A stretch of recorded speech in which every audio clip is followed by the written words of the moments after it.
going.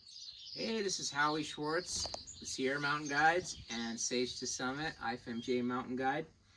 I was going to talk to you a little bit about the Plume line of bindings and what we carry at Sage to Summit and tell you the difference between them.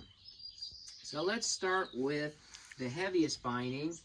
This is called the Summit 12. And it's a tech binding, as I'm sure you may be familiar with. It's got a brake that's integrated.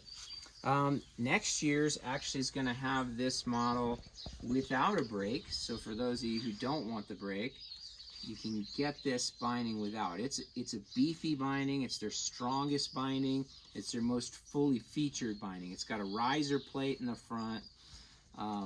The heel piece turns and has two different heel lift levels that flip pretty easily with your pole.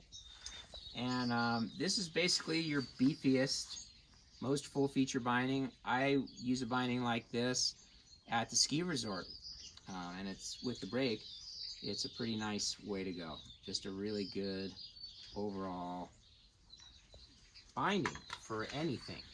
Of course, it weighs about 550 grams, so when I'm really backcountry touring, I can save a lot of weight. This is 345 grams, so you're saving quite a bit with the guide binding. And the guide binding is basically a stripped down version. It's actually the same exact toe piece as the Summit, but without the heel, without the riser plate. And then you can see the heel piece has no brake, doesn't come with a brake even. So if you want the brake, you got to go with the Summit. And then the heel lift is a little bit more of a traditional turn method, which for me, that's just in my muscle memory. It doesn't cost me anything to get that turned into a first heel lift or a second heel lift for your stiletto mode, or to turn it back and get your flat mode, or to turn it and then get your downhill mode. So this is a great option. Same release values for those of you who care about going up to 12. Both of these go up to 12. Okay, so next one I'll talk about is the Pika. The Plume Pika is an interesting hybrid. It's a lighter toe piece, and you can kind of see how it's stripped down in the metal. So if you're really worried about strength and longevity of your binding, then something like the Guide might be your better option. But the Pika is lighter weight. Another thing that you'll notice about it in the front is that it's got these little screws for the ski crampon attachment, which is a really nice feature because sometimes on almost any binding, I've seen these break. I actually haven't seen them break on the Plume binding, but I've seen them break on a lot of other bindings.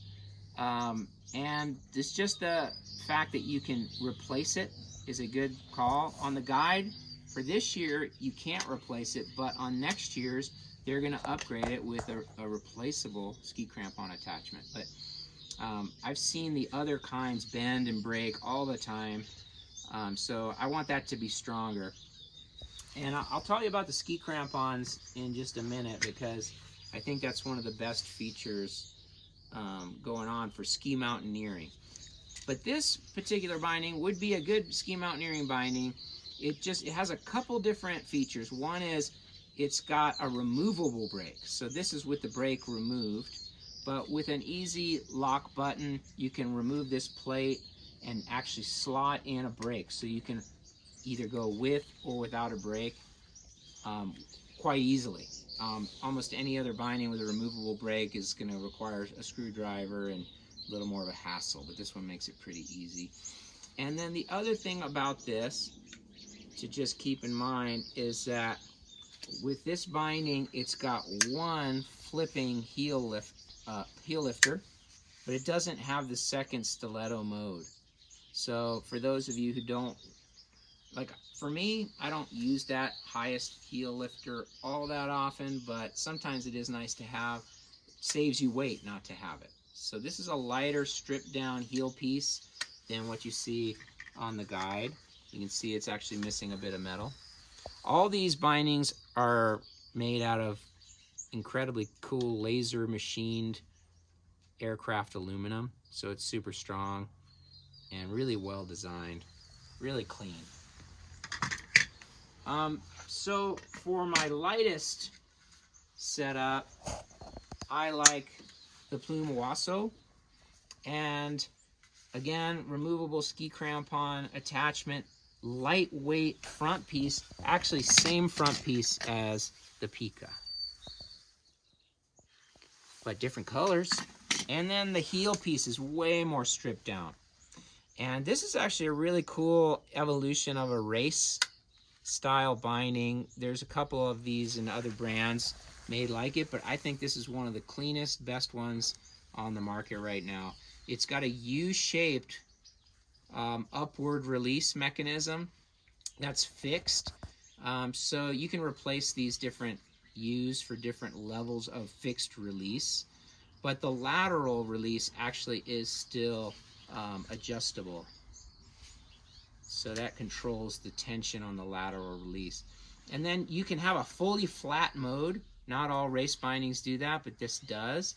And then you get a half heel lift and you get a full heel lift. That full heel lift is about the same as the guide in its first heel lift mode, just so you know. So you don't, again, you don't get that extra stiletto mode, but if you don't need that, you save weight. And of course, to go to downhill mode, you just lift both of them and stomp in, and you're in downhill mode. And I brought a couple of my own skis. With my ski mountaineering setup, I go with the guide. It's a pretty lightweight setup, and it's fully featured and full strength. But with my high winter gear, I just go light. Why carry all that extra weight? I'd rather have on my winter gear, where I'm skiing mostly powder and softer snow, save that weight and go for the Oazo. The ski crampon I promised I'd show you. Take a close look. It's not the sliding of the Dynafit system. It's actually got a flattened machine bar, and this is way more beefy. They have 2 pins riveting them in, and I've seen those break on Dynafit crampons and other types of crampons that use that old Dynafit system. This Plum system is really ingenious. It's like a key lock, and you just lift it up, put it in, and then it's locked in place. And it's not going to go anywhere. It doesn't have that wiggle as much as some of the other ones, and it doesn't bend and deform or break. So pretty good setup for ski crampons. And that's about it.